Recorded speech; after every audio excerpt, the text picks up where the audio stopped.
जय Malhar news चॅनलच्या सर्व प्रेक्षकांना सपना चौधरीचा नमस्कार। नंदुरबार नगरपालिकेच्या निवडणुकीचा धुराळा उडण्यास मोठ्या प्रमाणावर सुरुवात झाली असून नंदुरबार पालिकेच्या निवडणुकीत भारतीय जनता पक्षातर्फे नगराध्यक्ष पदाचे उमेदवार तसेच शहरातील प्रभाग क्रमांक 3 व 4 मधील उमेदवाराच्या प्रचारार्थ भाजपाचे माजी मंत्री आमदार डॉक्टर विजयकुमार गावित यांच्या प्रचार सभेचे आयोजन करण्यात आले होते। नंदुरबार जिल्ह्यात स्थानिक स्वराज्य संस्थांच्या निवडणुकांच्या प्रचाराला चांगलाच वेग आला असून जिल्ह्यात सर्वत्र निवडणूक प्रचाराची रणधुमाळी माजली आहे। यात नंदुरबार नगरपालिकेच्या निवडणुकीच्या रिंगणात महायुतीतील स्वबळावर निवडणूक लढविणाऱ्या भारतीय जनता पक्षाच्या नगराध्यक्ष पदाचे उमेदवार अविनाश महादुमाळी तसेच नंदुरबार नगरपालिकेच्या प्रभाग क्रमांक 3 व 4 मधील उमेदवार योगिता भगवान जगताप, संगीता संजय वसईकर, सुरेंद्र शंकर ठाकरे तसेच योगेश दत्तात्रय पाटील यांच्या प्रचारार्थ शहरातील कोरीट नाका परिसरात असलेल्या भागात राज्याचे माजी आदिवासी विकास मंत्री आमदार डॉक्टर विजयकुमार गावित यांच्या जाहीर सभेचे आयोजन करण्यात आले होते। यावेळी आयोजित करण्यात आलेल्या प्रचार जाहीर सभेत नंदुरबार जिल्हा परिषदेच्या माजी अध्यक्ष डॉक्टर सुप्रिया गावित, नंदुरबार जिल्हा परिषदेचे माजी सदस्य शांताराम पाटील, दीपक बागले, युवराज पाटील, भास्कर पाटील, सामाजिक कार्यकर्ते संतोष वसईकर, विकी पाटील तसेच भारतीय जनता पक्षाचे पदाधिकारी व कार्यकर्ते तसेच प्रभाग क्रमांक 3 व 4 मधील नागरिक मोठ्या संख्येने या जाहीर सभेस उपस्थित होते। यावेळी सभेला उपस्थितांना कमलेश चौधरी, डॉक्टर ममता पाटील, दीपक बागले, नगराध्यक्ष पदाचे उमेदवार अविनाश माळी, नंदुरबार जिल्हा परिषदेच्या माजी अध्यक्ष डॉक्टर सुप्रिया गावित यांच्यासह राज्याचे माजी आदिवासी विकास मंत्री आमदार डॉक्टर विजयकुमार गावित यांनी मार्गदर्शन केले। सपना चौधरी, जय मल्हार न्यूज, नंदुरबार। ते मी व्यावसायिक असल्या फक्त त्या व्यक्तीचं जे कार्य आहे सगळ्यांसाठी तरुण युवा नेत्या तडफदार अशा आपल्या सुप्रियाताई यांचे स्वागत करते आणि मंचावरील सर्व उमेदवारांना त्यांच्या पुढील राजकीय पूर्वी आपल्या नंदुरबारकडे अतिशय मागासलेला जिल्हा म्हणून पाहिजे, पण आपल्या आदरणीय डॉक्टर गावित साहेबांनी जी दखल तर खुद्द मोदी साहेबांनी घेऊन त्यांना 4 वेळा संसद रत्न पुरस्काराने सन्मानित केले। बोललो अरे आमच्या पक्षाचे जे पदाधिकारी आहेत ते अधिकृतरित्या बोलतील ना काय बोलायचं ते असं वाटायचं की त्यांना का हे सगळेच जण सर्वसामान्य कुटुंबातील आहेत, कोणीही असं खूप काही हे नाही, पण समाजसेवेची आवड असलेले आणि समाजसेवक कार्यरत असलेले जसं सूर्यभाऊ असतील, विकीभाऊ असतील, संतोष भाऊ आहेत, आदरणीय संगीता वहिनी या माजी नगरसेविका होत्या, त्याचप्रमाणे आपला योगेश भाऊ आहे ते देखील सामाजिक कार्यकर्ते आहेत। मित्रांनो, जो विकास आपल्या शहराचा रखडलेला आहे तो आपल्याला करायचा आहे। इथं प्रभाग क्रमांक 1 पासून जो विकास सुरू होतो तो 20 पर्यंत राहील। तुम्हाला याची प्रचिती येणाऱ्या काळात येईलच। तुम्हाला एकच सांगेल, तुम्ही अनुभवलं इथं हा जो अँटी करप्शन ऑफिसच्या रस्त्याकडे जो ऑफिसकडे जाणारा जो रस्ता आहे तो पावसाळ्यात अनुभवला असेल, तिथं किती मोठी दाब असते। अहो, तलावात साचत नाही एवढं पाणी तिथं साचलेलं असतं आणि विकासाची गंगा वाहण्याऐवजी हे साचलेलं पाणी वाहण्यासाठी प्रभाग क्रमांक 3 मधून 4 मध्ये कसं जातं हे तुम्ही सुद्धा अनुभवलं आहे। रस्ता खोदावा लागला एकदा, तुम्हाला अनुभव असेल या परिसरातील नागरिकांना, बरोबर बोलतोय का मी? प्रोक्लेन लावून रस्ता खोदला होता अक्षरशः, आणि त्यामुळं ही परिस्थिती आपल्याला बदलायची असेल तर ते पाणी का साचलं तर जी ड्रेनेज सिस्टम आहे ती फेल आहे। किती व्यासाचा पाईप होता, किती व्यासाचा टाकला गेला आणि तो गायब झालेला पैसा गेल्या विधानसभा निवडणुकीत वापरला गेला, हे तुम्हालाही सगळ्यांना अनुभव आहे। तर बघा, जनतेचा पैसा जनतेच्या विकासासाठी वापरायचा असेल तर आपण मेहरबानी करून भाजपला साथ द्या आणि भाजपचे सर्व 41 उमेदवार नगराध्यक्ष पदाचा उमेदवार सगळ्यांना निवडून द्या। भाजपचे जे नगराध्यक्ष, मी स्वतः नगराध्यक्ष म्हणून, आणि जे नगरसेवक असतील, आपल्या सगळ्या समस्या नक्कीच सोडू। आपल्यालाही बदलायचंय, दहशतमुक्त हे शहर करायचंय। अहो, काय सांगायचं, जसं मगाशी डॉक्टर वहिनींनी सांगितलं आपल्याला की होर्डिंग लागू देत नाही, एकदम सत्य आहे, होर्डिंग सुद्धा लागू देत नाहीये। अरे नका लागू दे, जेवढे लागतील तेवढे आम्ही लावून घेऊ, आम्ही लोकांच्या मनात आहे, काही फरक पडत नाही। आज जो प्रतिसाद मिळतोय त्यांची पायाखालची जमीन सरकली आहे आणि बघा अजून येणाऱ्या 5 दिवसात काय काय घडेल, ते अजून काय काय करतील, किती बघा कार्यकर्त्यांना दम दिला जातोय, उमेदवार जे उभे होते त्यांना सुद्धा दम, जे उभे राहू पाहत होते त्यांना सुद्धा दम दिला, काही फरक पडत नाही। पण आमची लढवय्या सेना आहे सगळी आज तुमच्या जनतेच्या जीवावर ती उभी आहे आणि जनतेच्या जीवावरच निवडून येणार आहे। बस आम्हाला तुम्ही साथ द्या आणि भाजपाला निवडून द्या। जय हिंद। डॉक्टर विजयकुमार गावित माझ्या एकतावादीच्या वतीने भारतीय जनता पार्टीला बिनशर्त पाठिंबा देतो। त्याचं मुख्य कारण म्हणजे भारतीय जनता पार्टीचे दिलेले उमेदवार. कारण त्यांनी असे उमेदवार उभे केलेले आहेत मित्रांनो, ते तुमच्या माझ्यातले सर्वसामान्य कुटुंबातले मुलं आहेत. प्रत्येकाची इच्छा असते, जो समाजकारण करतो त्याला राजकीय क्षेत्राची आवड असते, आणि राजकीय क्षेत्राची आवड असते तर त्याला संधीची गरज असते. आणि ती संधी डॉक्टर गावित साहेबांनी सगळ्यांना उपलब्ध करून दिलेली. कारण वातावरण नंदुरबार शहराचं असं होतं, निवडणूक लागते की नाही लागते की बिनविरोध होते. मित्रांनो, जर निवडणूक बिनविरोध होणार असेल तर विकास कामं करणार कोण, तुमचे माझे प्रश्न सोडवणार कोण, आणि आपल्याला आपल्या वार्डामध्ये आपल्या समस्या जाणून घेणार कोण. आता प्रभाग क्रमांक 3 म्हटलं तर मी स्वतः उमेदवारीसाठी प्रयत्न केले होते. त्यासाठी एकनाथजी शिंदे साहेबांचा देखील फोन आलेला होता. परंतु शिवसेनेची एक रीत आहे का ज्यांना पक्षश्रेष्ठीचा आदेश झाला तर तो त्यांना ऐकावा लागतो. परंतु नंदुरबार शहरामध्ये एकनाथजी शिंदे साहेबांचा फोन आल्यावर देखील ते काम झालेलं नाही. तर याच्यावरून समजून घ्या मित्रांनो, जे उपमुख्यमंत्री साहेबांचा आदेश मानत नाही तर ते तुमच्या माझ्या सर्वसामान्यांचं काय ऐकणार. अशी परिस्थिती असल्यामुळे मी एक विचार केला का बाकीचं सगळं बाजूला राहू द्या, आपल्याला जर नंदुरबारचा विकास करायचा असेल तर आपल्याला भारतीय जनता पक्षाला मदत करावीच लागणार आहे. तसेच आम्ही डॉक्टर गावित साहेब यांच्या कामाशी सुद्धा प्रभावित आहोत. त्यामुळे देखील मी माझा विचार भारतीय जनता पक्षाला मदत करण्याचा केलेला आहे. त्याचं मुख्य कारण डॉक्टर गावित साहेबांनी हा नंदुरबार जिल्हा निर्मितीसाठी जे प्रयत्न केलेले आहेत हे तुम्हा मला सगळ्यांना माहिती आहे, आणि कोणी पाय खेचण्याचे काम केलेले हे देखील तुम्हा मला सगळ्यांना माहिती आहे. माझं एवढंच म्हणणं आहे की जे उमेदवार उभे केलेले आहेत ते तुमच्यासाठी रात्रंदिवस धावून येतील एवढा मला आत्मविश्वास आहे. त्याच्यासोबत मी तुम्हाला सगळ्यांना एक शब्द देतो, त्या उमेदवारांसोबत अजून एक एक्स्ट्रा उमेदवार मी आहे. तुमच्या प्रभागात काही समस्या असली तर मी अर्ध्या रात्री तुम्ही 24/7 मी उपलब्ध राहील, हा माझा शब्द आहे. आणि मी कधीच माझा शब्द फिरवलेला नाही मित्रांनो. मी स्वार्थासाठी कधीच कोणत्या जाती धर्माला का वापर केलेला नाही. मी प्रत्येक जाती धर्माच्या मदतीला धावून जातो. मी कधी जातीभेद मानत नाही आणि मानणारही नाही. मला तशी शिकवणही दिलेली नाही. म्हणून मी सांगतो, आज योगेश भाऊ असतील, संतोष भाऊ असतील, हे लोक खूप प्रामाणिक आणि चांगल्या मनाचे लोक आहेत.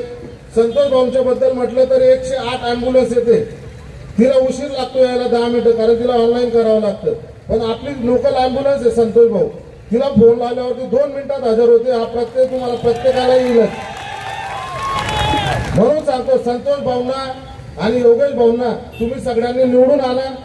गावित साहेब, मी तुम्हाला एक विचारतोय, गावित साहेब इकडे लक्ष द्या. मी तुमच्याकडून एक आशेच्या नजरेने बघतोय का आमच्या प्रभाग 3च्या सगळ्या उमेदवारांना काही अडचण आली, काही लोक दादागिरी करायचा प्रयत्न करतात, तर त्यांना सगळं संरक्षण तुम्ही द्यायचे. मी तर देणारच, तुम्ही पण द्या. प्रभाग 3 प्रभाग 4 मध्ये कोणी कुठेही दादागिरी करत असतील तर गावित साहेबांना म्हणा किंवा पोलीस स्टेशनला फोन करा. घाबरायचं कारण नाही. लोकशाही मित्रांनो, प्रत्येकाला निवडणूक लढवायचा अधिकार आहे. त्यामुळे कोणीही उभं राहू शकतं, अपक्ष असू द्या पक्षात असू द्या.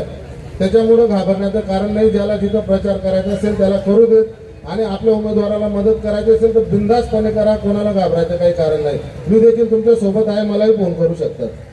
तसेच आज योगेश भाऊ आणि संतोष भाऊ या एवढे प्रामाणिक लोक आहेत, यांना कसल्याही प्रकारचा स्वार्थ नाही, निस्वार्थ लोक आहेत. अशा निस्वार्थ लोकांना जर तुम्ही निवडून दिलं प्रभागात, तर जे तुम्हाला 5 वर्षात कुठला नगरसेवक बघायला आला नाही ती उणीव ते तुम्हाला भासू देणार नाही. नगराध्यक्ष पदाचे उमेदवार आदरणीय अविनाश भाऊ माळी, आदरणीय दीपक भाऊ बागले, आदरणीय सुरेंद्र ठाकरे भाऊ, आदरणीय योगेश पाटील भाऊ, आदरणीय कशा अडचणी या ठिकाणी येतात. मला आपल्या सगळ्यांना एक गोष्ट विचारायची आहे, आपण लोकप्रतिनिधींना निवडून देतो का? आपण लोकप्रतिनिधींना निवडून देतो कारण लोकप्रतिनिधी येऊन आपल्या समस्या सोडवायला आपण लोकप्रतिनिधींना निवडून देतो.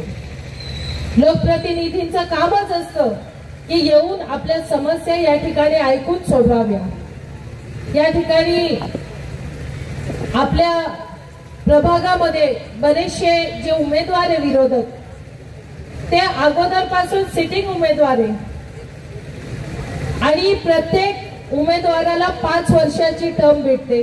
या टाइमाला तर 7 का 8 वर्षानंतर इलेक्शन लागते. म्हणजे त्यांची टर्म मला असं वाटतं की 6-7 वर्ष ते तुमच्या सेवेसाठी होते. रेग्युलर पेक्षा 2-3 वर्ष एक्स्ट्रा सेवा त्यांनी द्यायला पाहिजे होती. पण आपल्या सगळ्यांनाच माहिती आहे की आपले जे उमेदवार आहे नाही ते किंवा त्यांचे घरचे कोणी आपल्याला विचारायला आले की आपल्या काय समस्या आहे. आपण इथे बसलेले सगळे या प्रभागातले, आपण मला सांगा जर कोणी येऊन आपल्याला विचारलं असणार की आपली काय समस्या आहे. या ठिकाणी मी प्रचार करत फिरत होती काल संध्याकाळी, आणि काल संध्याकाळी जेव्हा मी प्रचाराला आली तेव्हा मी बघितलं की बरेच स्ट्रीट लाईट जे आहे ते फक्त शो साठी लावलेले, चालू तर कधी होतच नाही ते स्ट्रीट लाईट. आणि मला एक काकू सांगत होत्या, ताई आमच्या इथे रात्री मोठे मोठे साप निघतात. म्हटलं काकू मग तुम्ही तक्रार नाही केली का? ते काकू म्हणे ताई तुमचे काका नगरपालिकाचे चक्रा मारून मारून त्यांचे चप्पल घिसून गेले पण कोणी आलं नाही. मला आपल्या सगळ्यांना सांगायचंय की आपले रस्त्यामध्ये मोठे मोठे खड्डे पडलेले. आमचे प्रचार करणारे एक उमेदवार आहे, ती गटार उघडी होती, गटार मध्ये आता त्यांचा पाय सटकून पडत होता. गटार तर रस्त्यावर राहते, ते ड्रेनेजचे मोठे मोठे गटार पण उघड्या होत्या. आणि अशा परिस्थितीमध्ये मी डॉक्टर म्हणून जर विचार केला तर आपल्या परिसरामध्ये जी रोगराई पसरते ती सुद्धा या ठिकाणी नष्ट करण्याचा आम्ही प्रयत्न करणार आहोत. आपले जे जे समस्या आहे ते समस्या तर निश्चितच सोडवू, पण आपले जे समस्या आहे ते समस्या ज्यांनी जाणून घेतल्या ते व्यक्ती सोडवू शकतात. आणि या ठिकाणी आपले 3 नंबर प्रभागाचे जे उमेदवार आहे योगेश भाऊ पाटील, योगेश भाऊ जर उभे राहा. योगेश भाऊ पाटील हे तिथून स्थानिक आपले हे सदस्य नाही होते तरी संगीता वसईकर काकू आहे. या काकू आणि काका मध्ये बाजूवाल्याशी पण बोलायचं नाही, बाजूवाला जाऊन नातेवाईकांशी पण बोलायचं नाही. अशा परिस्थितीमध्ये दोघांनी सेवा दिली आणि एवढं मोठं मन ठेवून त्यांनी सेवा दिली. त्यांची अगोदरपासून सेवाची वृत्ती आहे. कोणी अडचणीत राहिलं तर दोघं आपले 4 नंबर प्रभागाचे उमेदवार आहे सुरेंद्र भाऊ ठाकरे, आपल्या इथून स्थानिक आपले उमेदवार आहे योगिताताई जगताप, स्थानिक उमेदवार आहे. आपल्याला या आपण त्यांना समस्या सांगू शकतात, या ठिकाणी पुढे येतात. आपल्या इथे जे जे काय आपल्या समस्या आहे त्या ठिकाणी आम्ही जेव्हा आलो तेव्हा प्रचारातून पण आम्हाला काही लोकांनी सांगितलं, काही आम्ही स्वतः बघितलं. या ठिकाणी आपलं काही कॉलनीज मध्ये ओपन स्पेस आहे, त्या ओपन स्पेस मध्ये सुद्धा या ठिकाणी गटारीचं पाणी वाहताना दिसलं. इतके वाईट परिस्थिती आपल्या परिसरामध्ये या ठिकाणी आहे. आपल्या इथे जिथे आपण बघितलं तिथे गटारीचं पाणी वाहतंय. मला आपल्या सगळ्यांना या ठिकाणी सांगायचंय, संपूर्ण नंदुरबार शहराचे गटारी बनवायचं जे ठेकेदार होते त्या आदरणीय गावित साहेबांच्या समोर त्यांनी इलेक्शन या ठिकाणी लढलं होतं आणि त्यांचे पार्टनर या ठिकाणी शिवसेनाचे जे नेते ते त्यांचे पार्टनर होते. आता तुमच्या इथे जर गटारी व्यवस्थित बनवल्या नाहीये तर ते गटारी आहे ते का नाही बनवल्या ते तुम्ही विरोधक येतील तुमच्या प्रचार या ठिकाणी प्रचार करण्यासाठी तुमच्या प्रभागात, त्यांना तुम्ही विचारा की गटारी बनवायचं काम तुम्ही घेतलं होतं तर ते गटारी का नाही बनल्या. आणि या ठिकाणी जेव्हा आम्ही नगरपालिकेतून माहिती काढली तर गटारी बनवायचा संपूर्ण निधी जो आहे तो संपूर्ण निधी हे बिल अदा केलेले, जर काम नाही झालं बिल अदा केलेले तर निधी गेला कुठे हे तुम्ही जनताने या ठिकाणी त्यांना विचारायचे. आपलं या ठिकाणी कमळ आहे, कमळ आहे ते नेहमी चिखलात उगतं. आपल्याला या ठिकाणी जे आपल्या कॉलेज मध्ये सांडपाणी आहे त्याच्यातून आपल्याला आता कमळ फिरवून आणायचंय आणि त्याच्यासाठी आमचे नगराध्यक्ष पदाचे उमेदवार आणि प्रभागाचे उमेदवार या सगळ्यांना आपण प्रचंड मतांनी विजय केला एवढी विनंती करते. इथे थांबते. या ठिकाणी मंचावर उपस्थित असलेले सन्मान्य भास्कर आबा, सन्मान्य युवराज आबा, त्याचबरोबर या ठिकाणी दीपक भाऊ आहे. महत्वाची याच्यासाठी आहे, तुमच्या सर्वसाधारणपणे तक्रारी जर बघितल्या, कारण की माझी निवडणूक झाल्यानंतर मी वेगवेगळ्या प्रभागामध्ये गेलो, त्या प्रभागामध्ये आपण आपल्या समस्या मांडल्या आणि ते समस्या मांडल्यानंतर मी आपल्याला आश्वासन पण दिलं होतं की आपल्या समस्या सोडवायला आपण सुरुवात करूया. पण नंतर या ठिकाणी आपण बघितलं असेल, राज्यावर फार मोठ्या प्रमाणामध्ये संकट आली, कुठे वादळ आलं, कुठे अवकाळी पाऊस पडला, कुठे पूर झाला आणि याच्यामुळे फार मोठं नुकसान या आपल्या महाराष्ट्रामध्ये झालं आणि त्याच्यामुळे या ठिकाणी यावर्षी आपल्याला निधी मिळू शकला नाही. पूर्ण महाराष्ट्रामध्ये हा अवकाळी पाऊस आणि नुकसानाच्या याच्यासाठी मदत करावी म्हणून सरकारने त्यांना दिला, त्याच्यामुळे आपल्याला देता आला नाही. पण तुम्हाला जे समस्या सोडवायच्या आहे तुमच्या, त्या निश्चितपणानं या पुढील 2 वर्षामध्ये मी तुमच्या सर्व समस्या सोडवणार, हे मी तुम्हाला या ठिकाणी स्पष्टपणानं सांगू इच्छितो. हे बघा, हे सर्व साधं आणि सरळ काम आहे. लोकांची काम करण्याची इच्छा नसते. आता बघा, साधन सरळ मी तुम्हाला सांगतो, 20 वर्षामध्ये या प्रभागामध्ये उपनगराध्यक्ष पण राहिले आहे, या प्रभागामध्ये उपनगराध्यक्ष पण राहिलेले आहे, नगरसेवक पण राहिलेले आहे. पण तुमच्या जे उपनगराध्यक्ष राहिले, नगरसेवक राहिलेले, त्यांच्या घरामागच्या बाजूलाच गटार नाही, त्यांच्या कॉलनीमध्येच गटार नाही. तुमच्या गटार कधी व्हायच्या? पिण्याच्या पाण्याचे त्या ठिकाणी व्यवस्था नाही केली आणि अशी माणसांना आपण वारंवार निवडून देतात. हे बघा, या ठिकाणी 20 वर्षापासून नगराध्यक्ष आहे, जे नगराध्यक्ष आणि नगरसेवक 20 वर्षात काम करू शकत नाही. अजून किती वेळ त्यांना संधी द्यायची लक्षात घ्या. आणि आता तर तुम्हाला सांगतो, सुरुवातीला सांगितलं युती होणार आहे. आता एवढं तर कळलं पाहिजे, शिकलेला माणूस असला तर कळतो, दुसऱ्याने पेपर लिहिलेले असले तर कळत नाही. आणि म्हणून तुम्हाला सांगतो, मी पहिले सांगितलं होतं आम्ही युती करणार नाही. महाराष्ट्रात युती झाली तरी नंदुरबार मध्ये युती होणार नाही. अरे, हे युती करण्यासाठी शेवटच्या क्षणापर्यंत तडफडत होते. अर्धा तास बाकी होता एबी फॉर्म द्यायचा, त्यावेळेला सुद्धा युती करत होते. आणि युतीच्या अगोदर यांनी आमच्या बरोबर राहणारे जुने हिरालाल काकांचे पुत्र बरोबर घेतले. त्याच्यानंतर इकडे त्या विकी मराठे मोरे त्यालाही बरोबर घेतलं. अजून कोण राहिलं होतं? आणि हे लोकांना चंदू भैयाने याच ठिकाणाहून काय बोलले होते माहिती आहे ना तुम्हाला? हे सब गुंडे. आता गुंडे कोण झालं सांगितलं? लक्षात आलं तुम्हाला कोण गुंडे आहे? आणि एक गोष्ट तुम्हाला सांगू इच्छितो, हे सर्व गुंडे एकत्र जमा झाले आहे. या शहराचं काय होईल हे तुम्ही लक्षात घ्या. या चंदूभाईच्या कुटुंबाने त्यांच्या या कंपूने वर्षा यांचा खून केला.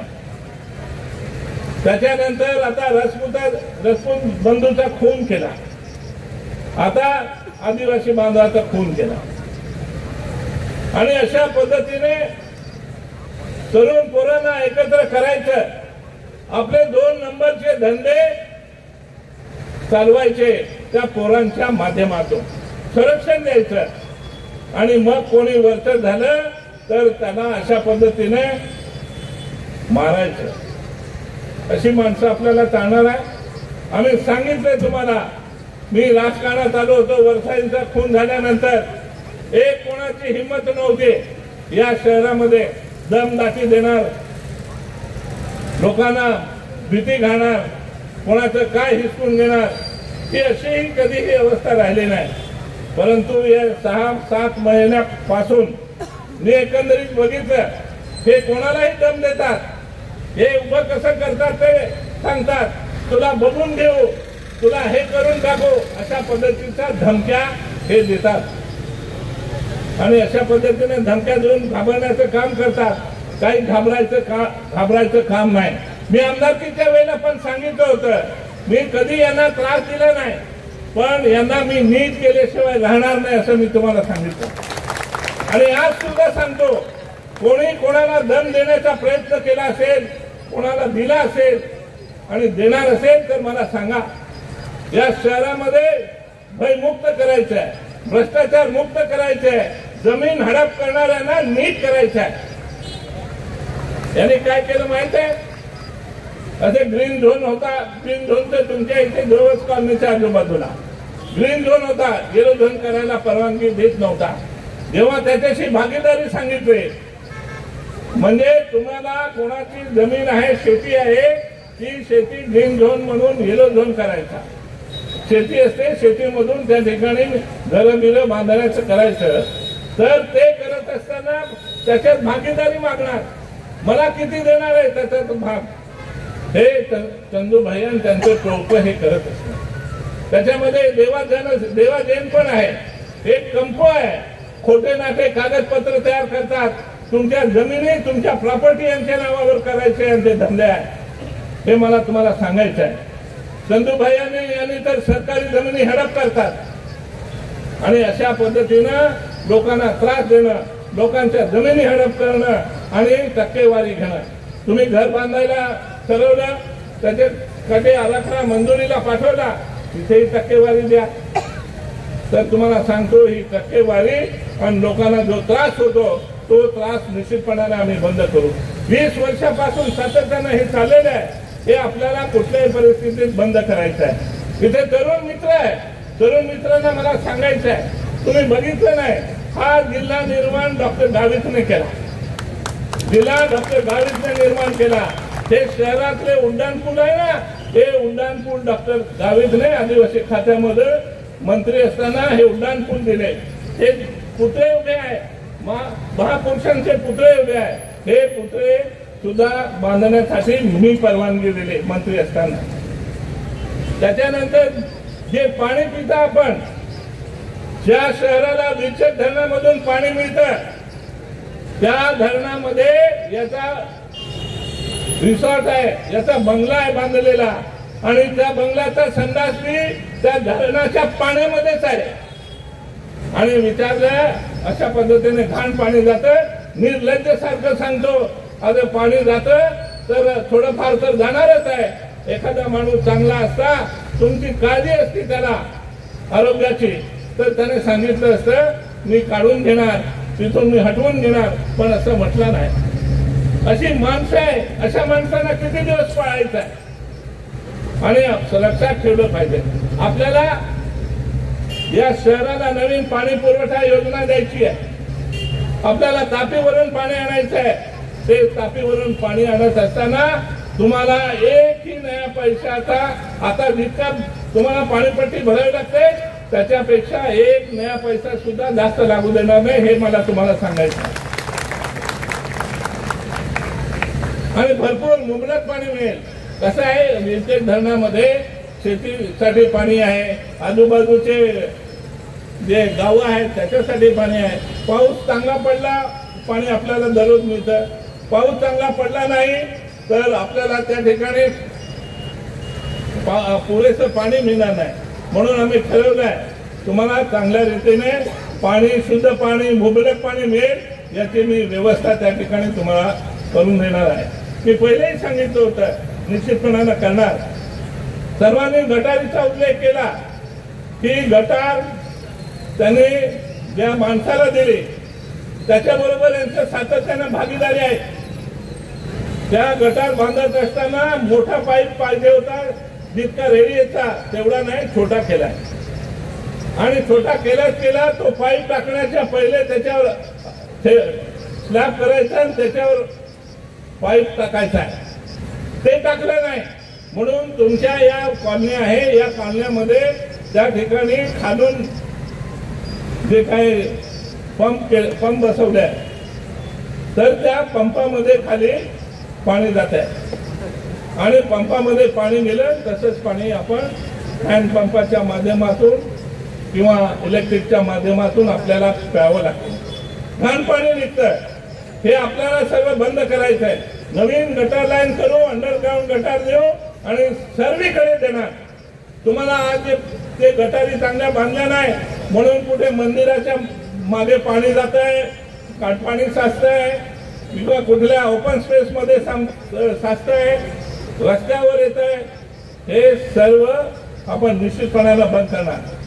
चांगल्या रीतीने हे स्वच्छ सुंदर शहर असेल याची आम्ही व्यवस्था करणार. तुम्हाला पहिले सांगायचे कुठे सिंगापूर सारखं करूया. अरे सिंगापूर जाऊ द्या, ग्रामीण भागातले रस्ते, ग्रामीण भागातले पाणी पुरवठा ते बघा आणि ते शिकलं पाहिजे होतं. 20 वर्षात तेही शिकता नाही आले यांना. आणि अशा पद्धतीने यांची अवस्था आहे. तुम्हाला पाणीपट्टी असेल, तुम्हाला घरपट्टी असेल, याच्यावर सुद्धा दंड लावतात मोठ्या मोठ्या प्रमाणामध्ये. मी तुम्हाला सांगतो ठराविक घरांना आम्ही घरपट्टी पण रद्द करत असताना तुम्हाला हे पण सांगू इच्छितो, हे जे ओपन स्पेस आहे त्या कॉलनीने सांगितल्याप्रमाणे त्याचे डेव्हलपमेंट करू. दिल्लीहून जवळजवळ 17 तुमचे ओपन स्पेस आहे. त्या ओपन स्पेस मध्ये गार्डन बनवायचे, त्या ठिकाणी झाडं लावायची. अशा पद्धतीची व्यवस्था करण्यासाठी केंद्राने पैसा दिला होता. तुम्हाला ओपन स्पेस आता बघितले, एक ओपन स्पेस मध्ये तुम्हाला फुलन फालन काही दिसत नाही. आम्ही मध्ये कुठे कधी बांधलं माहित नाही. दूरच गोष्ट बांधायची पैसे काढून खाऊन गेले. आणि अशा पद्धतीनं तुम्हाला पेन्सिल राज संपवायचे. पेन्सिल राज का म्हणू की नगराध्यक्ष त्या फायली पहिल्याने नवऱ्याने बघायच्या आणि नवरा पेन्सिलने लिहिणार, मग बायको सही करणार. हे सर्व बंद केलं पाहिजे. असे माणसं निवडून देऊन काही फायदा नाही असं मला तुम्हाला विनंती करायची. उत्कृष्ट ते स्टेडियम आपण बांधतोय, ते मोठं स्टेडियम, नाट्यगृह हे सुद्धा मी पैसे मिळवून दिले मंत्री असताना. म्हणून या शहरामध्ये या गोष्टी दिसत आहेत. यांनी काय केलं सांगितलं पाहिजे. दुकानं बांधायची असतील कोणाला तर काय करतात, म्हणजे किती दुकान देंगे असं विचारतात, किती दुकान देणार. आणि ते दुकान त्याला सांगितलं देऊ तरच मंजुरी, नाही तर नाही. त्याच्यामध्ये मी 10 बांधायचे तर अजून 2 जास्ती बांधायचे, त्याचं रेकॉर्डच नाही. आणि कोणाला बी विकायचे. हे असे धंदे आहेत. आणि म्हणून हे सर्वांनी लक्षात घेतलं पाहिजे. आपल्याला चांगला उमेदवार नगराध्यक्ष चांगला निवडून दिला पाहिजे. ते काय म्हणतात, गावी साहेबांना तुम्ही किती सत्ता देणार आहे. अरे गावी साहेबांचा घरचा एक बी माणूस नाही नगरपालिकेच्या निवडणुकीमध्ये. एक चांगल्या गरीब घराण्यातल्या पोराला आम्ही उभं केलंय, जो सेवेकरी आहे, जो RSCचा एक सदस्य आहे. लहानपणापासून संघाचं त्याला शिक्षण दिलेलं आहे. म्हणून एक असा मुलगा आहे जो मुलगा गोरगरिबांची सेवा करतो. त्याने तुम्हाला सांगू इच्छितो, आमच्या भाजप पक्षाचं कार्यालय बांधायचे, जिल्हा कार्यालय आम्हाला जागा पाहिजे होते. आम्ही बघायचो कुठून किती जागा घेता येईल, कशी घेता येईल. असं या अविनाश माळीने आम्हाला जागा दिली पक्ष कार्यालय बांधायला. किती दिली माहित आहे. आपण कोणाला म्हटलं तर काहीतरी दे रे मदत कर, तर किती देणार. या अविनाश माळींनी 4 कोटीची जमीन पक्षाला दान केली. आणि त्याला विचारलं, अरे एवढे पैशाचे जमीन कशी काय दान करतो. तो म्हणाला की जमीन दान करताना मला राष्ट्रप्रेम आठवतं, मला देश आठवतो, मला आमचा समाज आठवतो आणि आमच्या या भारताची संस्कृती आठवते आणि त्याच्यासाठी मी हे पैसे दिले आणि त्या माणसाला सत्संगाची आवड आहे, सेवेकरी म्हणून तुमची सेवा करण्यासाठी आपण याला उभे केलेलं आहे आणि प्रामाणिकपणानं सर्वांशी मृतभाषी असलेला उमेदवार आपण उभा केला आहे, त्याला आपल्याला निवडायचं आहे. त्याचबरोबर या ठिकाणी सांगितलं वसईकर ताई आणि वसईकर हा आरोग्य दूत समजा तुम्ही. आरोग्य दूत कशाला म्हणतात? आरोग्याची ज्याला ज्याला अडचणी त्याला मदत करतो, धावून जातो, कोणाला रक्त लागत असेल तिथे मदत करतो, काही महत्वाचे तपासण्या करायच्या असतील त्याच्यासाठी मदत करतो, मोठ्या प्रमाणामध्ये सेवा करतो तो आणि कधी काही राग नाही, लोभ नाही कसल्या पद्धतीचा. आणि कोरोनाच्या काळामध्ये दोन्ही नवरा बायकोने तर खूप मोठं काम केलं. कोणी जात नव्हतं, पोरगा बापाला कोरोना झालेला बापा आईला हात लावत नव्हता, अशा वेळेला त्यांनी काम केलंय. आणि म्हणून मी म्हटलं संपूर्ण या भागामध्ये तुम्ही या नंदुरबार शहरामध्ये काम करत होता, दवाखान्यामध्ये जात होता आणि एवढेच नाही, इथे जनता बँक होती तेव्हा या भागातील लोकांना मदत करत होता. आणि म्हणून असा एक चांगला दिलाय तुम्हाला इथे दिलेले, तर कधी तोंड बिंड पाहिले की नाही माहित नाही मला. आणि कुठून तरी येतात आणि उभं राहतात, जो जातात तर 5 वर्षानेच येतात आणि तरी तुम्ही मतदान करतात. पकडणार आहे, दाबणार आहे का बटाणातून? आणि म्हणून तुम्हाला सांगतो अशी चांगली माणसं आपण या ठिकाणी उभं केली आहे. दुसरं आपण योगिताताईंना उभं केलं आहे. या ठिकाणी त्यांचे मिस्टरी सेवाभावी आहे, लोकांना मदत करतात. वेगवेगळे हे बघा वेगवेगळ्या मंदिरं असतील, समाज मंदिरं असतील, त्यांना मदत करण्याचं काम करतात, गोरगरिबाचे सेवा करण्याचं काम करतात. आणि म्हणून ते ट्रॅफिकच्या बाबतीमध्ये सुद्धा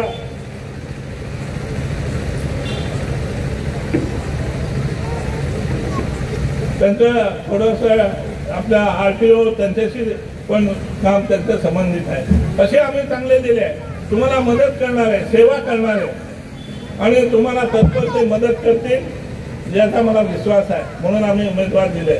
नंतर आमचे दुसरे उमेदवार सुरेंद्र भाऊ आहे.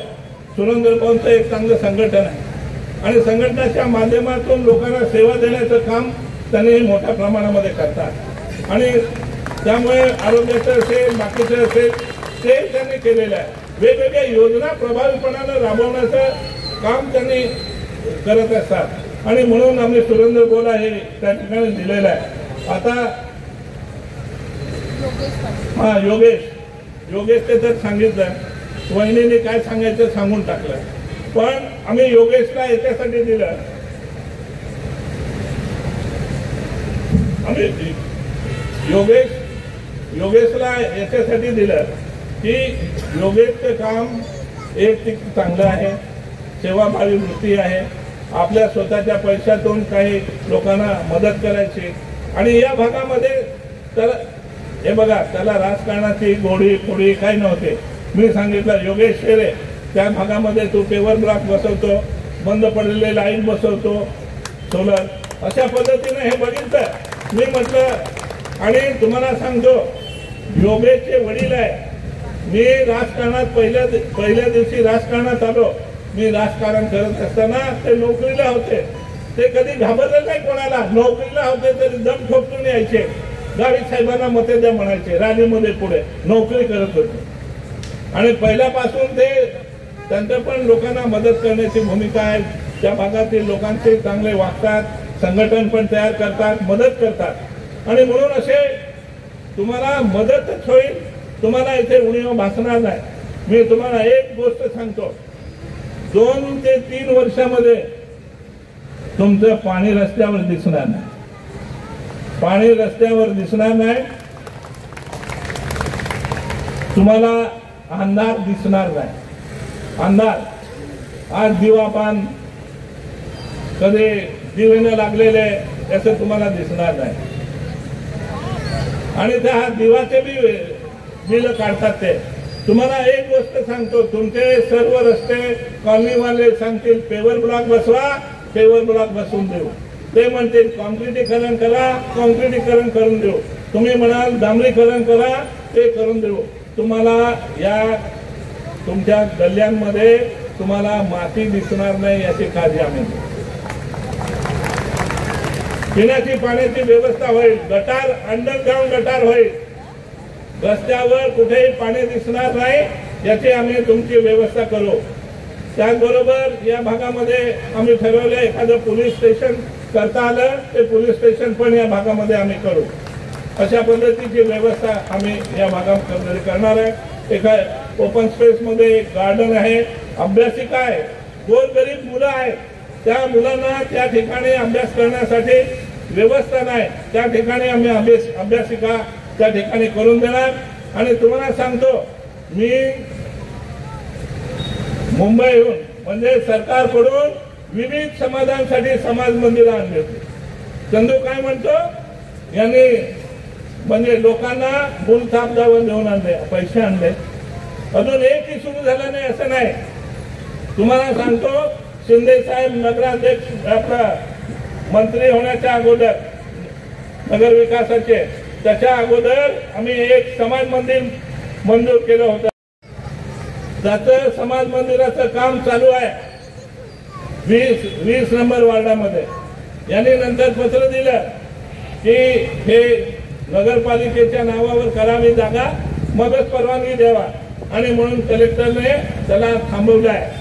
तर मी तुम्हाला निश्चितपणाने सांगतो, दुसऱ्या नगरपालिकेमध्ये काय करतात, सरकारने समाज मंदिरं दिली, त्या ठिकाणी त्यांनी सांगितलं पहिल्याने की ते जागा नगरपालिकेच्या नावावर करून बांधकामाला सुरुवात केली, आणि त्याला सुरुवात झाल्यानंतर पुन्हा त्या समाजाला ते जागा देऊन टाकली.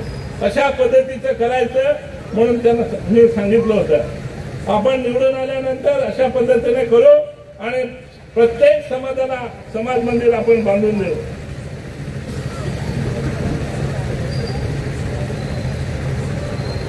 आणि आता या आपण भागामध्ये हिनाताईच्या माध्यमातून, माझ्या माध्यमातून काही ठिकाणी आपण समाज मंदिरं दिली, काही ठिकाणी पेवर ब्लॉक पण दिलेले आहे.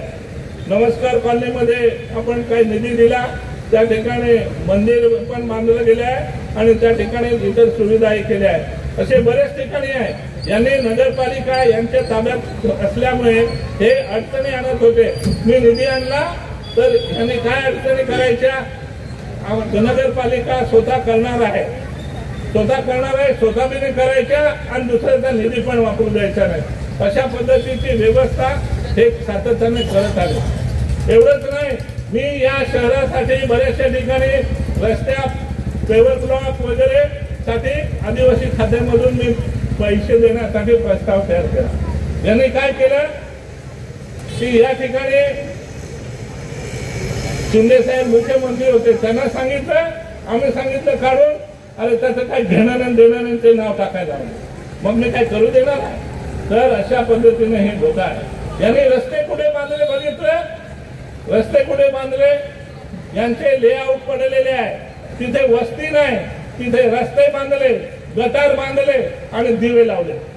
त्यांना तुमचे हे दिसले नाही कॉलनी बिल्ल्या की ज्याच्यात गटार करायची, त्या ठिकाणी लाईट बसवायचे, हे यांना त्या ठिकाणी बघवलं गेलं नाही. आणि म्हणून मला तुम्हाला विनंती करायची, हे आपल्याला व्यवस्थित करायचे, सर्वीकडे पाणी पुरवठा व्यवस्थित करणं, सर्वीकडे लाईट बसवणं, रस्ते तुमचे व्यवस्थित करणं, हे सर्व करण्यासाठी माझी विनंती आहे आपल्याला. या ठिकाणी 2 तारखेला मतदान आहे. तर आपला नगराध्यक्षाचा उमेदवार अविनाश माळी आहे, त्याची निशाणी आहे कमळ, आणि त्याच्या खाली 2 नगरसेवक असणार, त्यांचं निशाणी आहे कमळ. कमळावर मतदान करा आणि प्रचंड मताने विजयी करा, अशी आपल्याला नम्र विनंती करतो. कुठलीही योजना आली सरकारची, वैयक्तिक योजना सरकारच्या, हे वैयक्तिक योजना देण्याचं काम मी असेल, हिनाताई असेल, किंवा सुप्रियाताई असेल, यांनीच आपल्याला वैयक्तिक योजना देण्याचं काम केलं. हिनाताईने गॅस देण्याचा प्रयत्न केला, मी अंडे देण्याचा प्रयत्न केला, काही जनावरं देण्याचा प्रयत्न केला, दिवाबत्ती देण्याचा प्रयत्न केला. हे वैयक्तिक योजना आम्ही लोकांना देण्याचा प्रयत्न केला. मला सांगा, या जिल्ह्यातला एक पुढारी आहे की त्या पुढाऱ्याने वैयक्तिक योजना देण्याचं काम केलं? ज्या माणसाने आम्हाला मोठं केलं, मान सन्मान दिला, त्या माणसाला मदत करणं, त्या माणसाला उभं करणं हे आमचं कर्तव्य आहे आणि त्या दृष्टीने आम्ही हे करतो. ताईने रेल्वे सुरू केल्या, लोकांना सोयीचं झालं मुंबईला जायला आणि अशा पद्धतीने ताईने मोठ्या प्रमाणामध्ये निधी आणून वेगवेगळ्या योजना दिल्या, गावामध्ये लाईट दिले, गावामध्ये घरं दिली. आणि आम्ही तुम्हाला सांगतो, जे घरं या ठिकाणी आम्ही ज्या लोकांना अति कमीत मध्ये घरं आहे ते आम्ही रेग्युलाइज करणार आहे. आम्ही आदिवासी खात्यामधून पैसे दिले घरासाठी, रमाईमधून दिलेले आहे आणि त्याच पद्धतीने केंद्रामधून तुम्हाला आणून आम्ही बांधून देऊ. या 2 वर्षामध्ये या नंदुरबार शहरामध्ये एक माणूस असा दिसणार नाही की त्याला घर नाही आणि अशा पद्धतीने आम्ही करायचं ठरवलंय. तरी पुन्हा एकदा आपल्याला सर्वांना विनंती करतो की आपण या ठिकाणी कमळाच्या निशाणावर बटन दाबा आणि प्रचंड मताने विजयी करा.